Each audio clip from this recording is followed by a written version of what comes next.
Thank you. Good morning. It's great to see how many survived another visit to the horse farm and another explanation of equine artificial insemination. I am delighted and honored to introduce Tom Crumm. I hope you've had a chance to at least begin to read his wonderful book. Tom says that onshoring is going to become popular, which is an interesting idea, that 10 million manufacturing jobs could come back to the U.S., and that adding 10 million jobs here will, of course, have a huge impact. And I'm anxious to hear what he says about that, and I'm anxious to hear what Mark says in response to that. Tom began his career in the equivalent of the mailroom at GM and was educated at the General Motors Institute, which is today called Kettering, I believe. And he spent the first 20 years of his career moving up that corporate, he says escalator, as though it was forces beyond him, but I tend to think that there was a ladder involved with some volition and effort on his part. And he talks about a lot of that in his book, What's Good for General Motors. And you may not recall that what's good for General Motors is good for America was a catchphrase for many, many years. Tom was chosen to join Roger Smith's new think tank in 1987, and his assignment was to develop a plan for the strategic evolution of mainstream General Motors into a new business model. The Saturn project was to be a working example of where GM was headed. Tom led GM's scenario planning staff during the mid-90s and reunited factions of the corporation by bringing them to a common realization that the then current business model would have to change. So with that, let's all welcome Tom Crumm.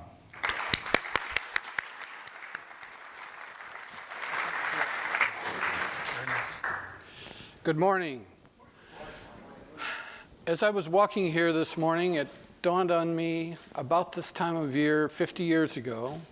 I walked into an office as a junior engineer to my desk, and there was a huge box on the desk.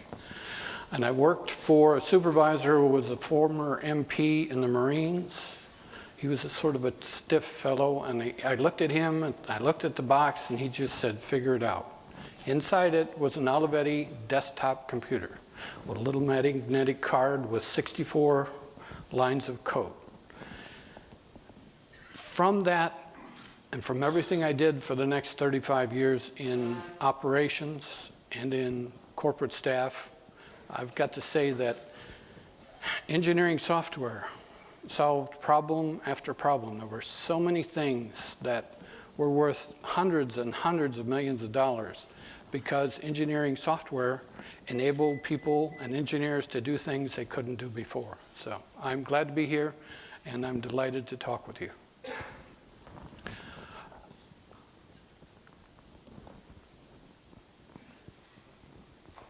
My purpose is to give you food for thought and perhaps how to co-evolve with manufacturing, if you're interested or if you're in that field. I believe there are a lot of things that are going to enable onshoring, and onshoring in every country, not just the United States.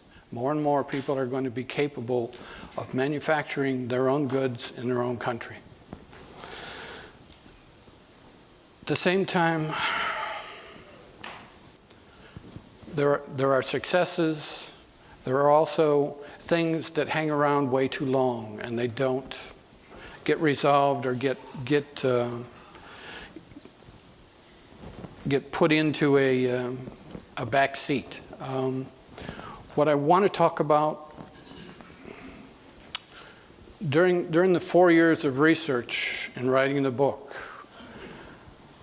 I began to find things that were strategic decisions, strategic thought related to automotive in a variety of companies. And I began to put them into piles.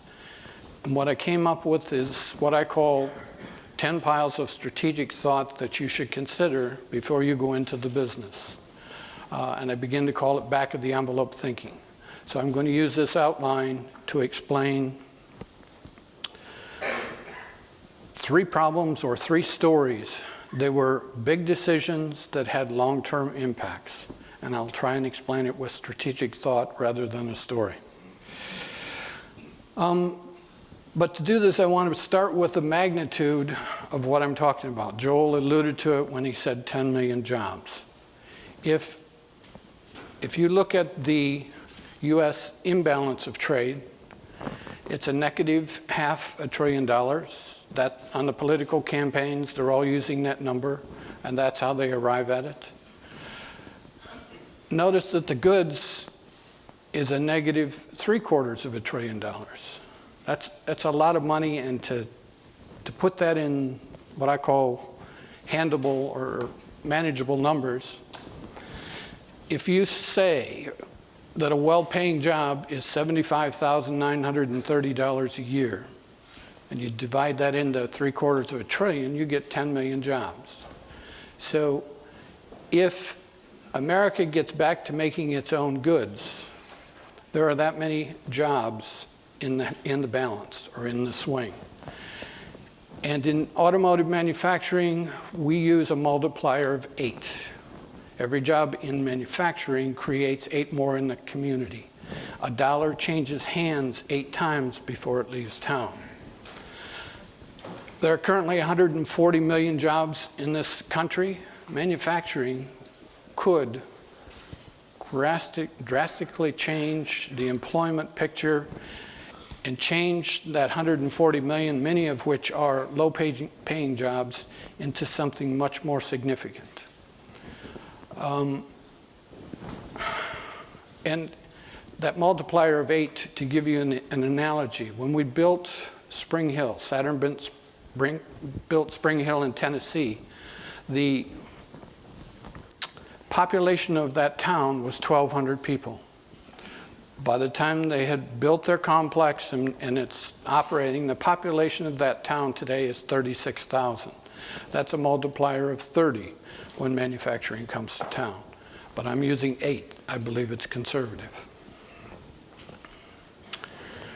The 3 stories I want to talk about are when necessity trumps longevity. In that one, it's about the assembly line and the evolution of where it came from and the evolution of that decision. To do it, I have to go all the way back to the beginning and the origin of the auto industry. I was surprised to find the answer to the question, why on earth are all 3 of America's auto companies in the same town, the big 3? Why did they originate there? And it has to do with Hickory. The carriage makers that came to the United States, they settled in Detroit. It's where, or in that Detroit area, within 200 miles of it. A Hickory carriage is superior to an English oak carriage. The properties of Hickory, it's a little lighter, a little more flexible than English oak, and yet strong in the right way. These carriage makers and their culture were ideal to start an auto company, and those are the only 3 that survived the shakeout of the auto industry.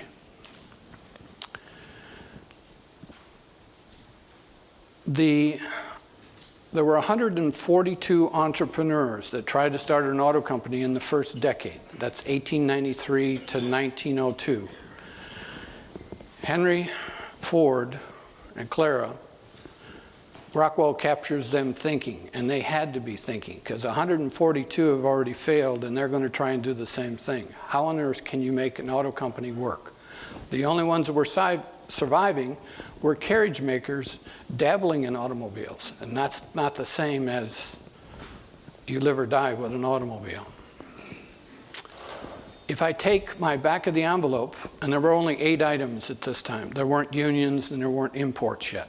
So take those 8 items and begin to analyze strategically, what was he deciding before he started? How was he going to sell them?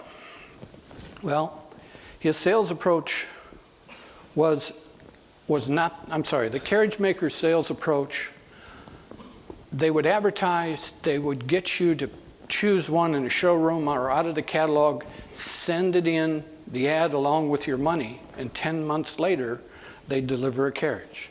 So the carriage industry ran on the customer's money. Automobiles are 8 times more expensive. He knows that won't work. So his sales approach, he says, I'm not going to build to order, I'm going to build to inventory. And I'm going to find bankers to invest, and I'm going to find bicycle shops to repair them, to teach you how to drive them, and to maintain them. So he launched what we have today, which is dealer networks. He even gave them the advertising. Instead of paying a bill to put it in a magazine or in a catalog, he expected the banker and the bicycle shop owner to take care of advertising for his Ford. Dealerships sprang up all around the country. What he did I call brilliant, and maybe others were doing it, I just didn't find it in history, is he said, I'm going to gamble. I'm going to the supply base and I'm going to say, will you give me 90 days of credit? If you give me 90 days of credit, I'm going to gamble that the parts you send me, I can assemble them into a car, get it shipped to a dealership, get the purser to unload COD, bring the money back, and I'll pay off my notes before they're due. So he ran his railroad on the supply base, the carriage maker's supply base that he's trying to displace. Very smart. His product development strategy in the beginning was to blanket the market. He developed 19 prototypes in 4 years. General Motors can't afford to do that. But he somehow, with these carriage makers that he's hiring off the street, he's able to do this. He only put 7 of them into production, but very prolific product development. The rest of his company, manufacturing equipment, employment, they were pretty much the same as the carriage builders. He didn't deviate. Now, his manufacturing begins at this Paquette plant. He's there for this same 4-year period. They assemble cars on the 2nd floor. And oh, by the way, if it doesn't start, it rolls down a ramp and onto the rail car, and then they can get the bicycle shop owner to figure out how to get it started. So he never had a block in shipping.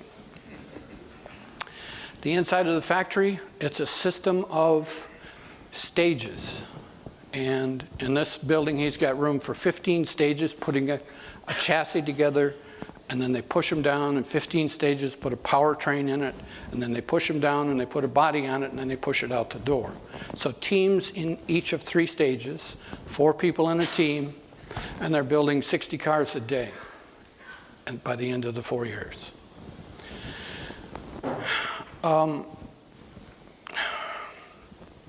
He makes a change in his product development strategy in 1909. Everybody is blanketing the market with the same upscale cars and limited market. He decides to go downscale. He refocuses all of his engineering and development work on a low-cost car, which is Model T. Not good news, but a strategic decision. He's, at this point, the largest auto producer in America, perhaps in the world, and he's going to change his product plan. Along with the Model T, he builds Highland Park. Highland Park is a complex that includes a whole lot of the component making. He's integrating like crazy. He's afraid of the supply base. If he gives them one of his inventions, they turn around and sell it to all of his competition. So when he invents something new, he insources it and begins making it in-house. Again, a strategic plan for the supply base. Highland Park begins to struggle.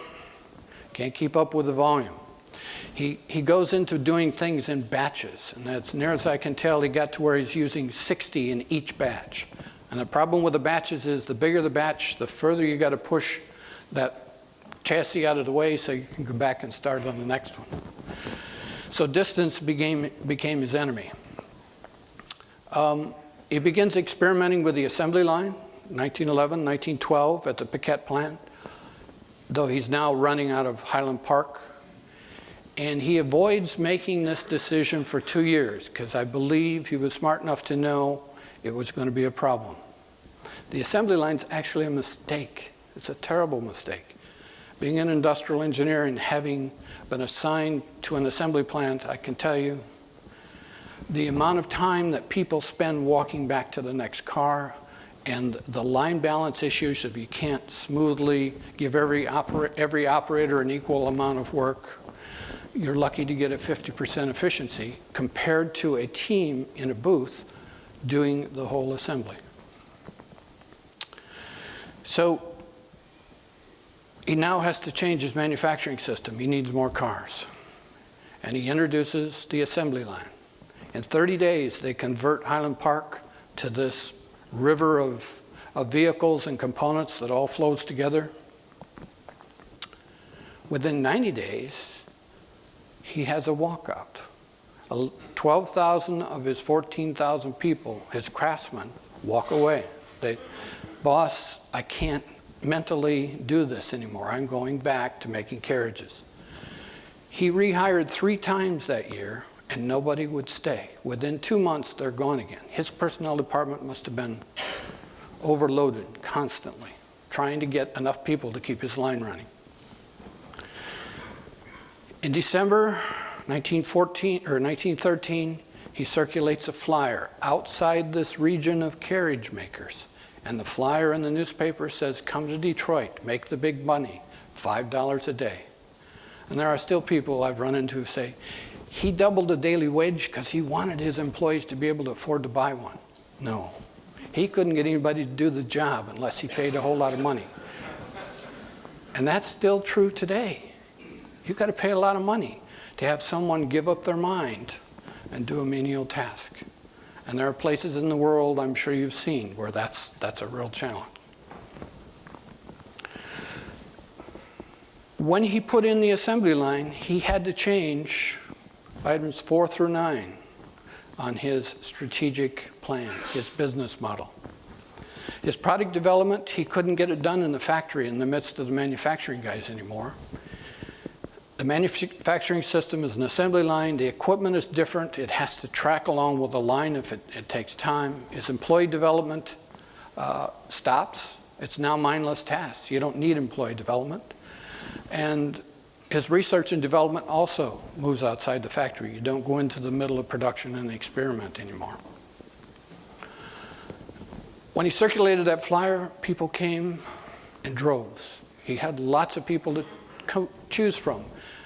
But they were from outside the region, and they were a different culture. My grandfathers who were there, 1908, they said it was like oil and water. You could put them in the same jar and shake it up, but it wasn't very long before they would separate. Some came for the money, and some, it was a career. And that's the way it is today. You have skilled trades, and you have line workers. He started out without line workers, and I think that's what America has to get back to. But it's going to take some software and some new kinds of development of human capability to do it. So, necessity trumps longevity. He increases the cost. It inspires unions. It isn't the first generation, it's the second generation in the 40s of these people who came for the money. The kids are saying, you know, I know, Dad, they gave you $5, but what have they done for you lately? Union organizers, it was very easy to get these people enrolled. So out of necessity, he trumped a very smart strategic plan, which I believe needs to be revisited because it had a lot of good things in it. The second story, when politics trump strategy. This is about Saturn, and this is about what it tried to do and where it evolved to. You've got to do a little background. 1970s, GM has made 2 attempts to build a small car to compete with the fuel-efficient imports. The Chevy Vega, anybody here ever have one? Ooh. Did you get a 4-door? No. They don't make a 4-door. They made a wagon that was a 2-door. It was cheaper. They're trying to compete. Chevy Chevette, anybody have one of those? First time I drove a prototype, I turned into a headwind on the expressway, and I'm down to 60 miles an hour. I'm going, wait a minute, wait, there isn't any more. Anyway, it's no wonder that they did not compete with imports. Imports, they were used to making small engines and small cars, which were much better. It's no wonder they didn't sell. General Motors stock during that decade is volatile. It swings from 35 to 80 and back down. It's not a good period. And they went through 3 chairmen of the board trying to figure out how to compete with this new threat. General Motors is losing market share. They've already lost a third. In comes Roger Smith, 1981. His Saturn plan was brilliant. That's what he sold to the board, and that's what was implemented. The other things he had to do were terrible. I don't know if any manager could handle that kind of slash and cutting cost and laying people off and reorganizing. He made more enemies than you can imagine trying to get General Motors back in the black. But I want to talk about its Saturn. His back of the envelope, as I look at it now in retrospect, his product development was different. The Saturn had no components in common with any other General Motors model. Everything on that is made by Saturn or sourced by Saturn. The product development group buys and runs their own, makes their own prototype parts on CNC machines that were production machines, not scientific development machines, so that whatever they wrote in the way of software and fixtures could also be used for a startup. Brilliant. The role of the union. This also surprises you. He went to the national UAW and negotiated a separate branch of the UAW, so it wasn't tied to Detroit. It was a standalone. And he got Owen Bieber, who was the president of the National, to come to Spring Hill, sit down, and they developed the work rules and the responsibilities of union members, which is just, Cornell University has a course, has professors that try and teach and get you to understand how it was different. It was ingenious. They worked together as a team. An example, the business side said, we've got enough orders, we could work every Saturday this month. How many are they willing to work? The union guy has to come back to the next meeting and say, they're willing to work too. The social, the cultural side of it was the union's role. The business side of it was the white-collar role, and it worked. Employee development.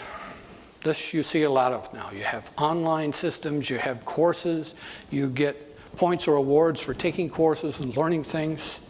The supplier role, Saturn chose to insource. Bring all of the component making back in-house, tier 1 that you can. The site, the complex, reminds me of Highland Park. You've got plastics and paint, you've got engine and transmission, you got a parts warehouse for what you have to buy from some distance. It became a highly integrated site, and it worked. The sales approach, I'm sure you remember Saturn dealers, no dickering. You go to buy a Saturn, this is the published price. Surprising, a lot of people that aren't very good at dickering really like the Saturn dealership. They didn't feel like they're leaving too much money in the showroom. The manufacturing system was also unique, and it again reminds me of Ford, going all the way back. They used CNC machines instead of transfer lines, which is commonplace today, but back then it wasn't. It was new. You can program that universal machine to make a transmission case or an engine head or whatever you need. You just reprogram it and put a different fixture on it. So it lives as long as it runs. They use skillets. That's a car that sits on a platform and it moves. They installed in the trim area these side-by-side skillets. That's not the exact line. I'm sorry, I don't have photos of that. But it's like that. The car's dropped on there, right out of paint, and as it moves along, they take parts out of their shopping cart and put them in. When they're done and the cart is empty, they get off and they walk back through the components area, like they're shopping, and they get the components they need. When they step on the beginning of the line, they ride down again, putting another car in. They predicted that would be efficient, and I can tell you they had real trouble in the beginning because there was so much card playing. It was so efficient. They get back to the head of the line and they had to wait 15, 20 minutes, maybe 30 minutes for the next car. They just had too many workers in the trim area. It's a very efficient way to make cars. That photo, it has smiles in it, is actually a very sad photo. That's Owen Bieber on the left, handing the key to Roger Smith on the right. That's a foam core behind it. That's a prototype sitting there. That's 6 months before Saturn went into production. That photo was staged because the board let Roger Smith go the next day. He was gone. So they arranged to meet there and take that photograph, which I'm glad they did. So, why did Saturn fail? It's a whole lot of things. It was too much of a threat to the entrenched. It's a different way of doing business. And what people know and have survived and made their careers out of in General Motors is suddenly obsolete. They're threatened by it. It's too far from the mainstream to bridge the gap and train people and bring them back. It threatens equipment suppliers because they're going to start buying universal instead of dedicated equipment. Stop spending so much money. It threatens tooling suppliers the same way. Component suppliers, they're insourcing. All these component makers are going to be put out of business. And same with prototype components. So it's a tremendous threat to the community of Detroit. And it's way down there in Tennessee. And the community got rid of Saturn. I don't need to go into that.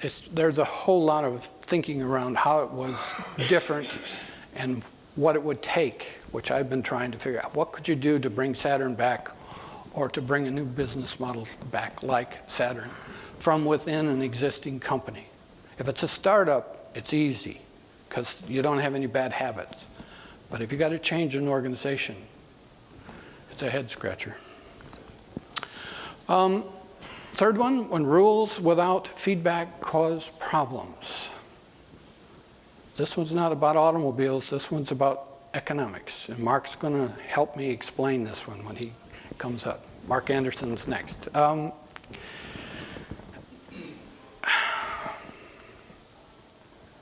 Familiar with the Bretton Woods Agreement? Yeah. That was actually a nightmare if you're a manufacturer. And I'm sorry, I'm competing with imports in the 70s. I didn't know this existed. I didn't really understand the meaning of this until I started to write the book.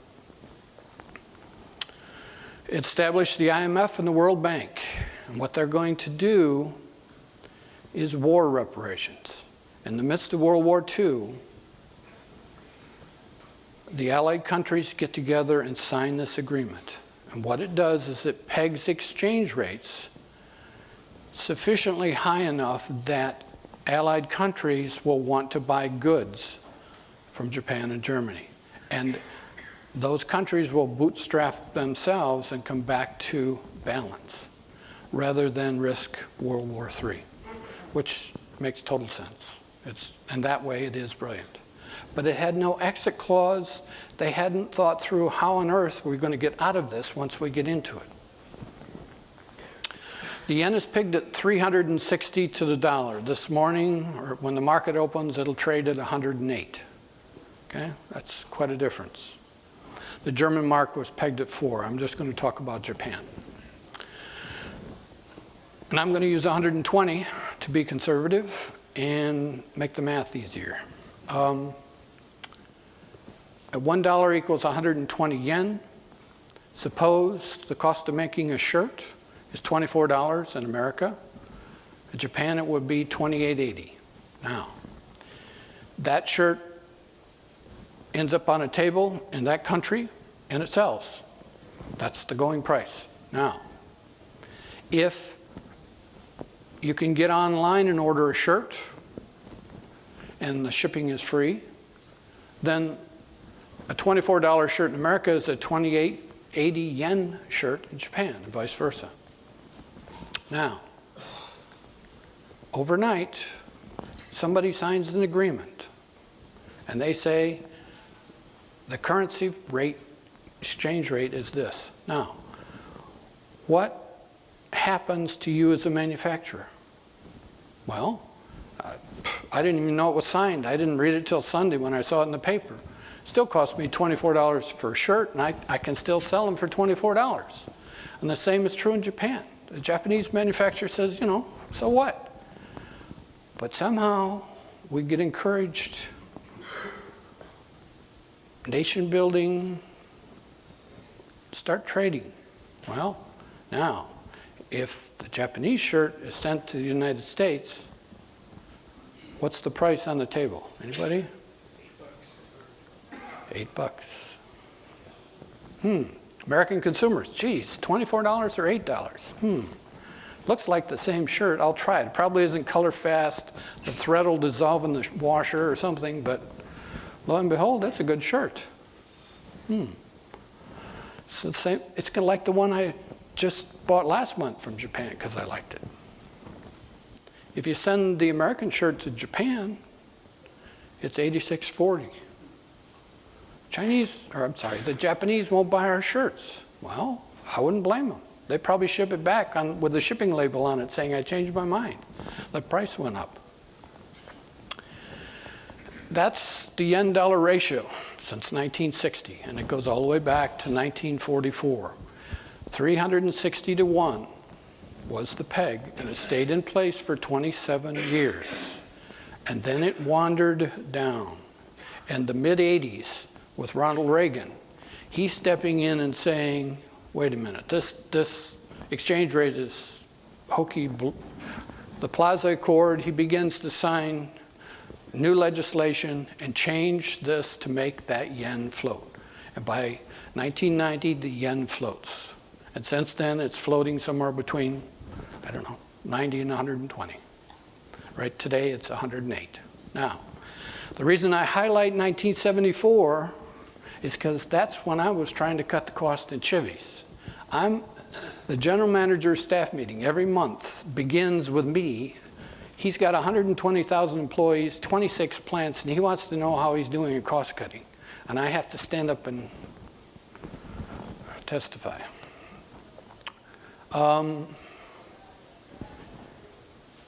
If you apply that new exchange rate to cars, okay? Now, in 1974, the price of a Vega was $2,700. The price of a Corolla was $2,700. They were equal. The number of dollars required to make the American was $2,700. The Japanese, it was 769,000 yen. Now, if that exchange was made today and the exchange rate was 120, look what happens. The Corolla is now priced at $6,400 versus $2,700.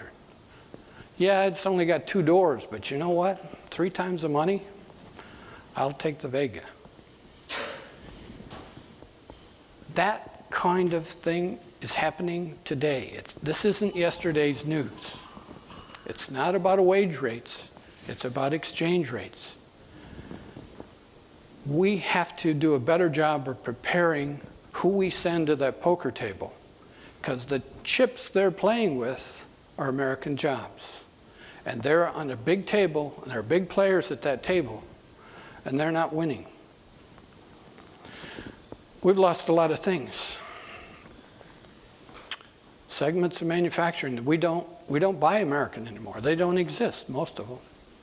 We've still got automobiles and trucks, but only 46% of them. I'm here to talk to you because I think you can figure out how, in coevolution, you can help get back to training and developing skills in a craft, in handed down knowledge, and make it work for a workforce that works in a culture. What I didn't say earlier is the culture helps you. They pick out the youth that they think is, this guy's going to be a great carriage maker. And they groom that youth with the right education and the right program, and they have a career, and they might become a master craftsman. The culture knows that their community and their livelihood depends upon that part of it being successful. So they help nurture knowledge and skills in their own community. That's computer assembly. If that were in America, and with the brains in this room, I have a feeling you can figure out another way to do that. My time with Hughes and what they did with radar displays and F1 control systems, there are other ways to make cruise missiles than that. There are ways to automate, ways to put in machines, but not just the machine that does the whole job, the machine that does it in concert with a skilled worker. That's the cheapest way, and that's the way you can be flexible. Exchange rate with China since 1960. I'm sorry, I don't know what happened in 1994. I haven't yet learned what that was, but something really drove it above 8. It's still very high. China is an export-driven community. It's building a nation based upon revenue from exports.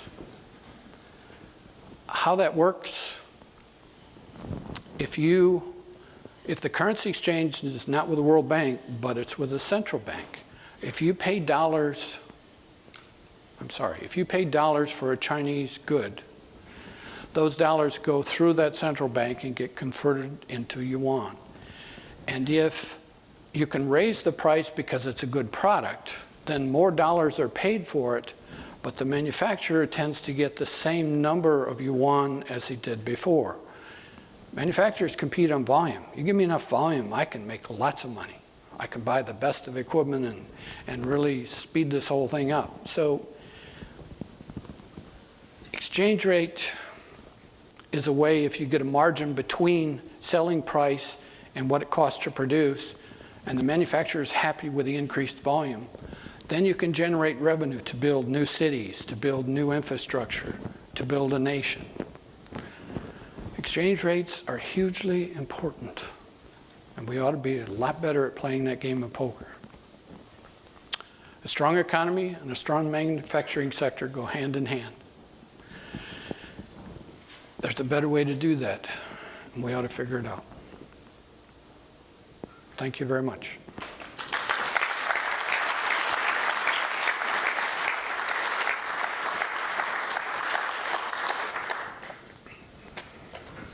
Tom, thank you. Stick around here for a second. So I read Tom's book, and what really struck me about it was, A, how much is in it, and B, what's not in it. And Tom and I have been working on that other part, which is the what's not in it. And if we go back to his 3 points, expediency trumps longevity first. There are a number of moves that Ford made that had to be made. And they caused major problems going forward that we're still living with today. And we're still struggling with, how do we change from there? And so the question that I've talked to Tom about is, how do we, if we have to make a decision in order to survive from a business standpoint, and that's going to have unintended consequences, how do we go out from a strategic standpoint and identify what are those consequences going to be? And when we see those consequences, how do we identify them and how do we start to address them so that we can counter them? Tom, you want to say a few words? Mm-hmm.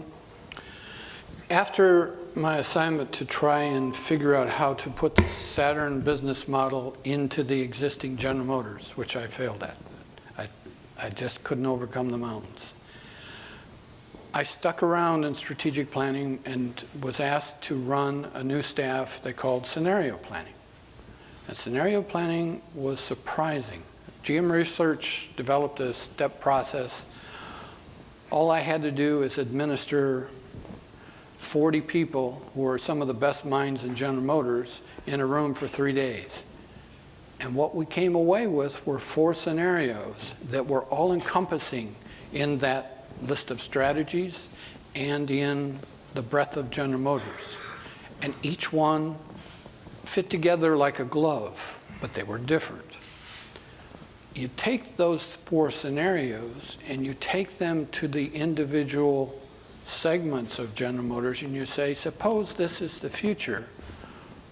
What would your organization do? And if you're Detroit Diesel Allison, or if you're any of the powertrain group wanted a whole nother scenario detail. They wanted to think through electrics and hybrids and alternate fuels and 4 different scenarios and how would it evolve. And they didn't have enough time to spend a day with me, so we met at night. They wanted to figure it out. And they went on to spend a whole lot of money on things they hadn't planned on spending money on. So I would say scenario planning is a way to get people to think about the future. They're comfortable. There's one up there that they're in favor of, and then they'll invest their time to think about the other 3 alternatives. So what happened when you took that scenario planning to the folks in Germany? Yes.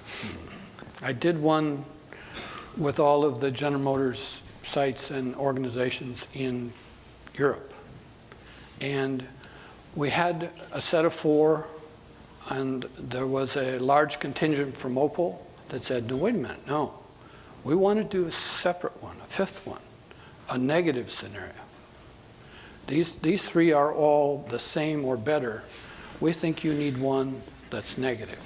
And they came up with 3, they worked, I don't know how they got it done, but they came up with a subset of 3. And I'm amazed as I read the paper every day how that subset is unfolding. The immigrant problem, the cultural change, all of the issues that are going on in Europe. I got into a relationship with a gentleman who runs the think tank for the Defense Department. And when he heard I was going to Europe, he said, here's a number, call this guy, who turned out to be Director General of Art and Museums in France. And over lunch, he said, this is what's going to happen. This is 1994. He describes what's happening now. He said, this is going to happen. This is how it's going to evolve. And that ended up in that German set of scenarios. So thinking long term and thinking with one that you like and being willing to think about the consequences of the others can help you prepare for what is the long-term ramification of an assembly line decision. It really can. So one of the things that struck me in our conversations was the scenario planning. You're doing the scenario planning, and you're doing it with each of the individual divisions of the company. And one of those scenario planning says, hey, this division's going to disappear. Yes. Yeah. How do you react when you hear that there's a possibility that the whole part of the company is going to be gone?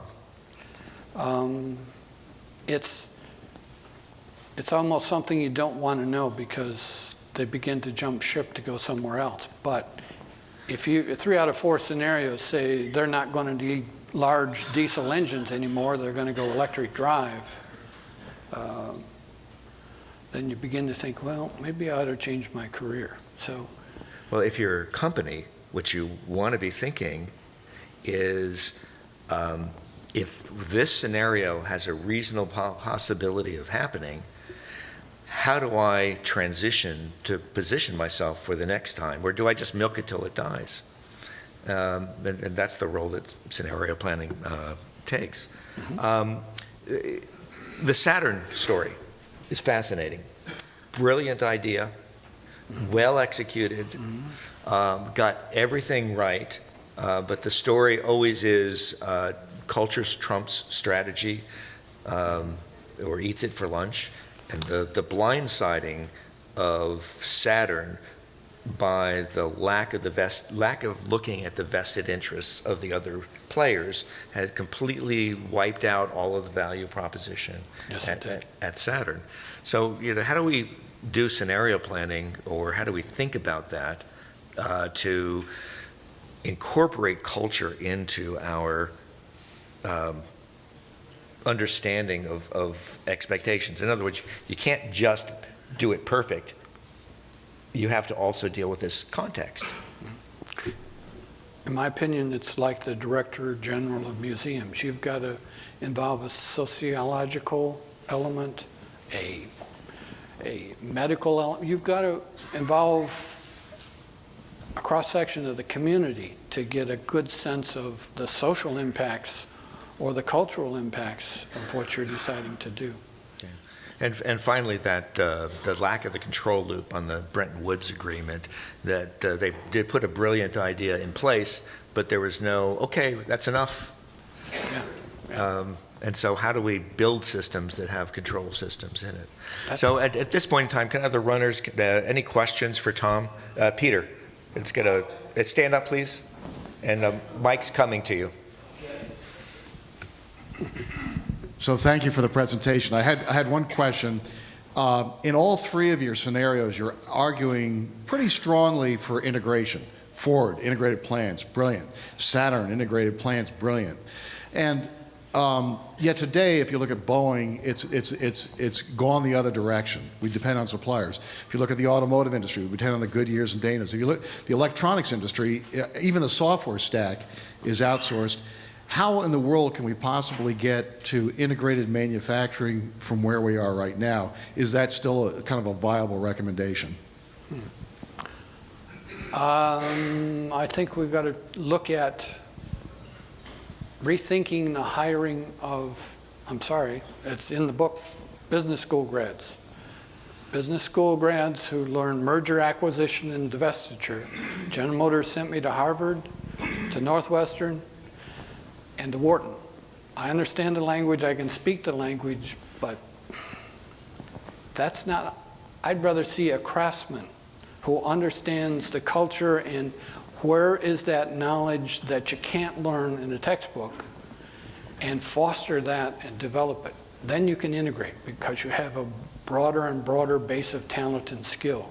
So, Peter, the one point here is the onshoring of the supply chain as a compromise between fully integrated and outsourced and offshored. We'll take Jack, and then there's Silvana. Thank you for that. Well, thank you. In the culture aspect, I was struck that you did not mention fratricide. My sense is that Bill Hoagland was doing such a good job at Saturn that they had to get rid of that and promote him to a staff position. And in contrast, in General Electric, there is a great effort to avoid the set of vice presidents committing fratricide on the successful one. Did you see any of that in General Motors? I'm going to take Tom off the hook. He's not really prepared to comment on the internal workings of General Motors. That's sort of a constraint of the conversation. But talking about the concept of internal politics in general, outside the framework of GM in specific, Tom can comment. Thank you. Yeah, I don't want to step on anything here. There are landmines here. I have a question about culture.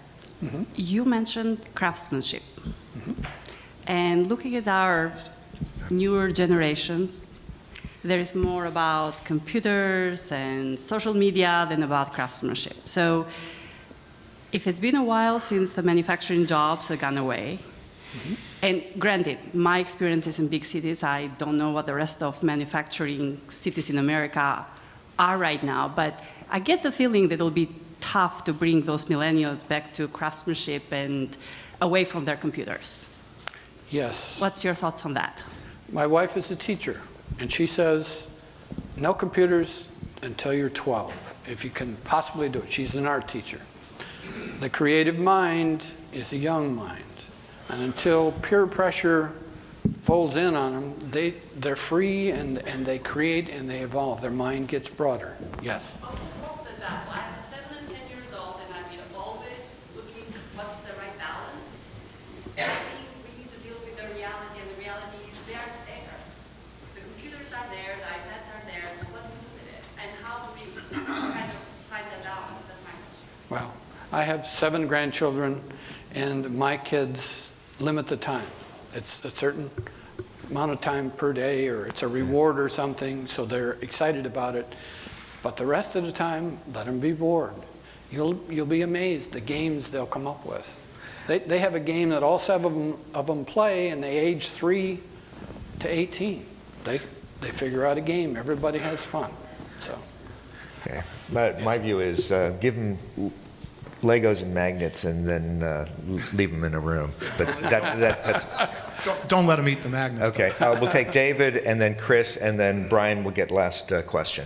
So, Tom, one of the things you talk about in the book is how the mini mills resurrected the steel industry in this country, and you talk about how that kind of model could be taken into the automotive industry. How do you really see that playing out, though, in a world where automotive has really consolidated?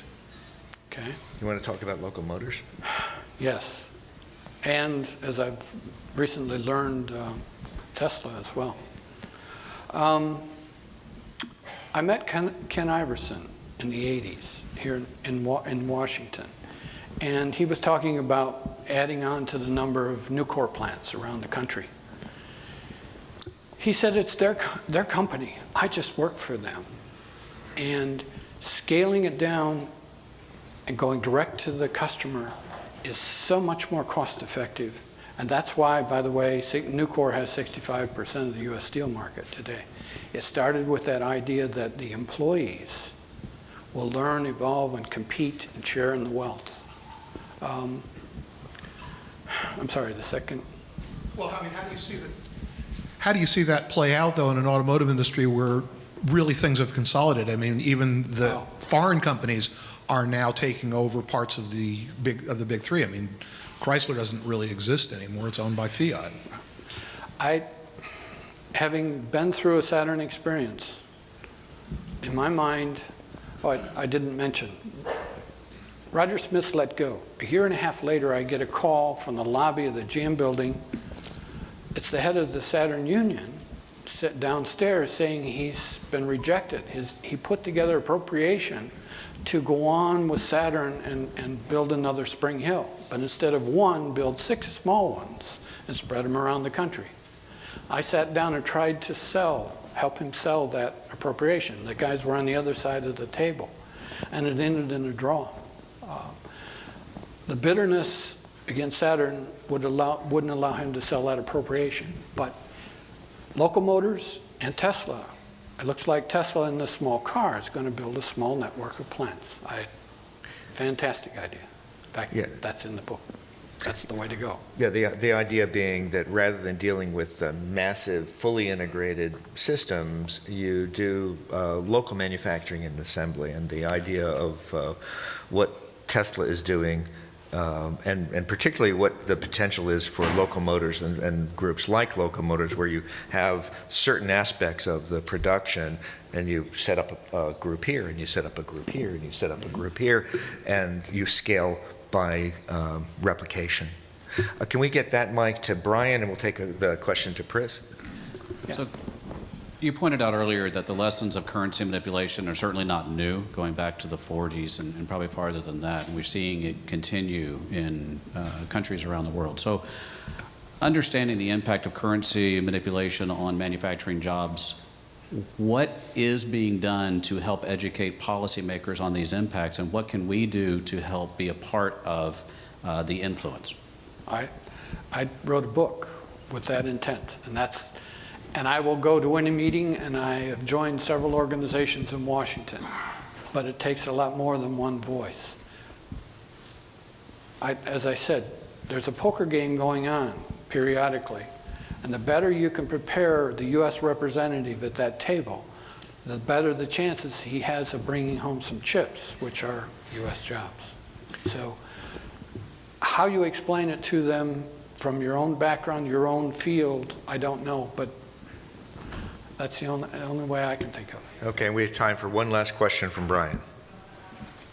Yes. I was happy to hear about that you were doing scenario planning. The question I have, though, is did you set up a feedback system with that scenario planning to look at how you would redesign your business model as these various scenarios played out, as opposed to just here's our business model, here are the likely alternative dead ends, and you're stuck with that end future in mind, as opposed to adapting the business model?